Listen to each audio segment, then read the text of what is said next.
बहुत समय पहले की बात है। एक छोटे से गांव में एक प्यारा सा बगीचा था। उस बगीचे में आम, अमरूद, केला, पपीता, संतरा, सेब और नाशपाती जैसे रंग बिरंगे और रसीले फल लगे रहते थे। बगीचा बहुत सुंदर था। चारों तरफ हरी भरी घास, झूमते पेड़ और फूलों की भीनी भीनी खुशबू। इस बगीचे की देखभाल करता था एक बूढ़ा माली। नाम था माधो काका। वह सुबह सुबह उठकर पेड़ों को पानी देता, खाद डालता और पेड़ों से बातें करता। उसे पेड़ पौधों से बहुत प्यार था। गांव के बच्चे रोज शाम को बगीचे में खेलने आते थे। वे पेड़ों की छांव में बैठकर कहानियां सुनते, फूलों से खेलते और फल गिरने का इंतजार करते। लेकिन एक बात साफ थी, बिना माधो काका की इजाज़त के कोई भी फल नहीं तोड़ सकता था। एक दिन गांव में नया परिवार आया। उस परिवार में एक लड़का था। नाम था रोहन। रोहन को फलों से बहुत प्यार था, लेकिन वह थोड़ा शरारती भी था।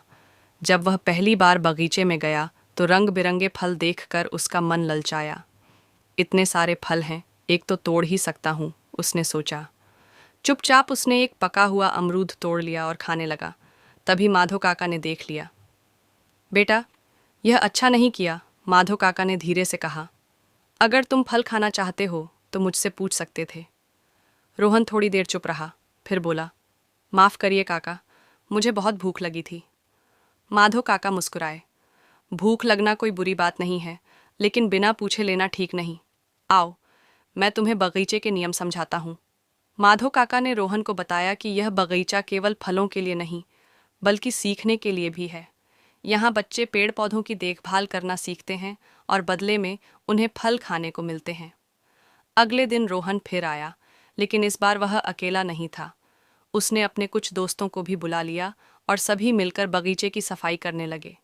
किसी ने सूखी पत्तियां इकट्ठी कीं, किसी ने पानी दिया और किसी ने पेड़ों की जड़ें ढंकीं। माधो काका ने सबको देखकर खुश होकर कहा, आज से तुम सब इस बगीचे के छोटे माली हो। अब बगीचा और भी हरा भरा रहने लगा। रोहन अब रोज मेहनत करता और कभी भी बिना पूछे फल नहीं तोड़ता।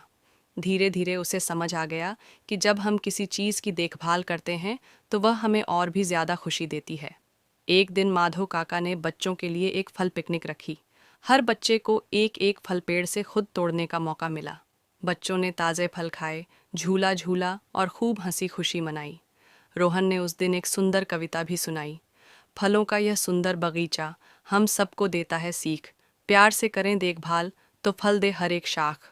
अब वह बगीचा केवल माधो काका का नहीं था, वह पूरे गांव के बच्चों का बगीचा बन गया था, जहां वे मिलजुल कर सीखते, खेलते और खुश रहते थे।